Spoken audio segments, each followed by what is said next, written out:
بسم الله الرحمن الرحيم. رمضان مبارك. ودكتور محمد عبد الكرم دكتورka xaaladaha emergency-ga iyo dhaawacyada isbitaalka kala hospital. Maanta waxaan ka hadlaynaa xaaladaha emergency-ga iyo Ramadaanka waxyaabaha isquseeya. Sida diinta Islaamka nafartay, Ramadaanka waa bil barako iyo caafimaad iyo maqfira. Sidaas la mid ah dadka xaaladaha emergency-ga imaada waxyaabo badan waxaa jiraan oo ka quseeya Ramadaanka xilliga Ramadaanka lagu jiro. waxaan rabnaa marka inaan dhowr nooc u kala saarno oo nooca koowaad oo noqon karo dadka caadiga ah oo xanuunada aan qabanin balse imaada waxa waaye Ramadaanka xilliga afurka kadib iyo xilliga afurka waxa waaye markii afuraan ka bacdiba. Talabaadna waxaan rabnaa dadka xaaladaha caafimaadka la ildaran oo cudurrada chronic qaba ah sida waxa waaye iyo Ramadaanka si ay isku saameynayaan. Normally horta Ramadaanka ilaahay wuxuu ku sheegay ayadiisa quraanka in ay tahay waxa waaye bishii quraanka la soo dejiyay oo waxa waaye maqfira iyo raxmo ah. Sidaas la mid ah dad waxaa jiraan oo ilaahay cudur daaray haddii ahaalaan dadka xanuunsan haddii ahaalaan dadka waxa waaye safarka ah. Taasna waxaa loo yiraahdaa waxa waaye in yuriidu Allahu bikum al-yusra wa laa yuriidu bikum al-usra. Marka dad waxaa jiraan badanaa nagu soo baqda emergency-ga oo ayago xanuunsan oo waxa waaye hal taxbaan ah haddana dhahaya inaan sii soomnaa rabnaa. Marka bukaanada noocaas oo kale waxaa lagu taliyaa in ay waxa waaye Ramadaanka dibna ka gudi karaan oo diinta Islaamka ay u kashaa.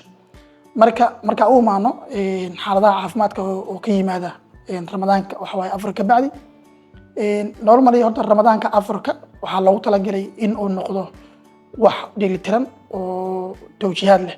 tawjiihaad marka la leeyahay waxa waaye diinta Islaamka waxay fartay qofka in uu waxa waaye timir ku afuro biyo cabo waxyaabo oo waxa waaye simple noqoto.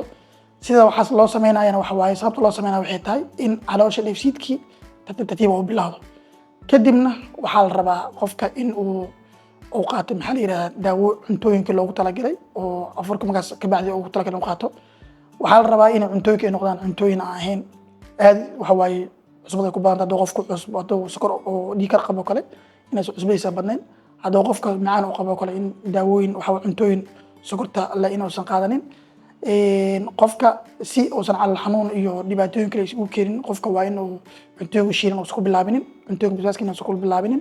Sidaas la mid ah cuntooyinka waxaa la rabaa inay dheelitiran yihiin oo borotiinka carbohydrate-ka iyo fat-ka isku dheelitiran yihiin. Ayadana waxaa kaloo muhiim ah rehydration-ka qofka maanta 4 saac oo soomanaa waxa waa waqti badan oo soomanaa. Waxaa la rabaa inuu biyo fiican u qaato. Biyaha marka waxaa lagu taliyaa inaysan macaan badan saayidaysan ahayn oo biyaha waxa waaye qofka uusan hal mar wada qaadanin biyo badan oo wada qaadanin oo tartiib waqti kala duwan u qaato. Ayadoo la ilaalinayo waxa waaye qofka in uu biyo fiican iyo radiation fiican jirkiisa u helo. Waxaa jira dad oo imaada xanuunada waxa waaye oo chronic ah. Dadkaas waxaa lagu taliyaa normally in ay daawooyinka si sax ah u qaataan haddii ahaalee dadka oo qalalka qabo kale haddii ahaalee dadka oo hyperthyroidism-ka qabo kale haddii ahaalee dadka sokorta qabo kale haddii ahaalee dadka waxa waaye oo dhiig karka wax qaba. Ujeedada waxaas loo leeyahay waxa waaye waa intuu qofka uu sooman yahay inaysan xaalad kale la soo dirsanin oo qofka uusan noqonin qof waxa waaye oo soonkiisa sii wadi waa inuusan noqonin. Waxaa kaloo la rabaa oo muhiim ah in aan ogaano dad waxaa jiraan oo xanuun raaga aan qabanin laakiin cudurrada qaar sensitive ku ah sida dadka oo gastritis reflux-ka qabo kale waxaa lagu taliyaa inaysan ku bilaabinin waxyaabaha oo la shiilay basbaaska iyo waxyaabaha la halmaayo wax la wax dhibaayo. Waxaa loo sameeyaa waxa waaye in uusan qofka uusan ku xanuunsan cuntadii uusan hadhoodiina soonka u sii wadin taas la rabaa. Marka si guud markii loo fiiriyo waxa waaye dadka imaada oo emergency imaada xaalada emergency la imaada xilliga Ramadaanka afurka bacdi iyo inta Ramadaanka lagu jiro wala soomiyaha oo kale waxay u badan yihiin dad oo waxa waaye cuntada waxa waaye xaqiisa problem ka jirto badanaa cunto zaid ah oo waxa waaye aan xilligaas loogu talagalin qofka qaadana ama cunto oo aan lagu bilaabin aan loogu talagalin oo og yahay inuu xanuunka soo qaadayo oo qofka qaadana. Assalaamu calaykum waraxmatullaahi wabarakaatuh. Ramadaan mubaarak.